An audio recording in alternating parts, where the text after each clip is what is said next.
완주 산단 열병합발전소 바이오 고용연료 사용 허가 논란, 군 철저히 대비해야. 존경하는 완주군민 여러분, 김재천 의장님과 선배 동료 의원 여러분, 박성일 군수님과 공무원 및 관계자 여러분, 용진 봉동지역구 출신 소한섭 의원입니다. 보온 매립장 및 그린밸리 폐기물 매립장 불법 운용 사태로 인한 논란과 상처가 채 아물기도 전에 또다시 우리 완주군에 폐기물과 관련된 문제가 대두되고 있습니다. 열병합발전소 이야기입니다. 언론을 통해 알려진 바와 같이 완주 산업단지에 소대한 해당 업체가 바이오 고용연료 사용 허가를 군에 거듭 요구하면서 불거진 일입니다. 집행부가 미세먼지 등 심각한 대기오염에 대한 우려와 악취 등으로 인한 산업단지 인근 주민의 건강, 주변 환경 피해 등을 근거로 사용 불허가 결정을 내리자 업체는 행정심판을 진행하며 군과 군민을 압박하고 있습니다. 쟁점은 연료로 이용되는 물질입니다. 목재 펠렛, 목재칩, 비성형 우도칩, 얼핏 비슷한 것 같지만 실상은 그렇지 않습니다.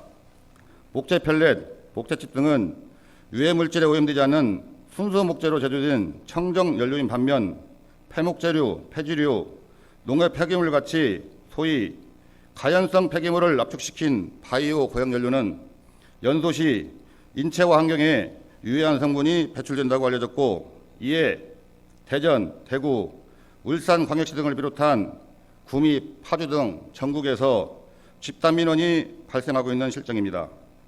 고용연료는 국가의 신재생에너지 정책, 폐기물 정책, 미세먼지 등 여러 환경 가치가 충돌하는 현재형 이슈입니다.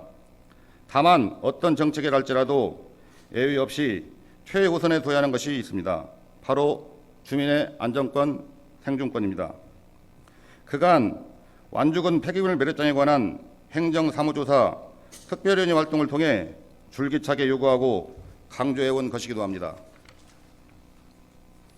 10여 년이 넘는 세월 동안 완주 산업단지 인근 주민들은 산단에서 비롯한 악취에 시달려왔습니다. 더구나 봉동, 둔산리 등 일대까지 포함하면 완주 군민의 3분의 1가량이 거주하는 지역입니다. 이런 인구 밀집 지역에 인체와 환경에 유해할 가능성이 있는 대기 배출 시설이 운영된다는 것은 누구도 납득하기 어려울 것입니다. 고용연료를 둘러싼 갈등과 논란이 전국적으로 수년간 지속되온 만큼 업체는 치밀하게 대비하고 있으리라 생각됩니다. 전라북도 행정심판위원회 재결론만 봐도 우리 군이 제시한 대기오염 심화 우려, 인근 주민의 건강과 환경에 대한 악영향 등은 불허가 사유로 인정받지 못했습니다. 완주가 언제부터 불법 폐기물 같은 이슈에 온상지가 되었는지 참으로 안타깝습니다. 가장 큰 문제는 지난 폐기물 매립장 사태 이후 환경 이슈에 대한 군민의 신뢰가 온전히 회복되지 못하고 있다는 것입니다. 이번 고용연료 사건도 마찬가지입니다. 주민들 사이에서는 군이 업체에 허가를 내주기 위한 전제로 요식 행위를 하고 있다는 말이 나오고 있습니다. 신뢰를 회복하는 길은 간단합니다. 주민 편에 서서 주민을 위한 행정을 이끌어내는 것입니다. 주민의 안전권, 생존권을 지켜내는 것입니다. 집행부를 감시하고 견제해야 하는 의의 본분과 책무를 다시 한번 무겁게 되새기며 이상 5분 발언을 마치겠습니다. 경청해 주셔서 감사합니다.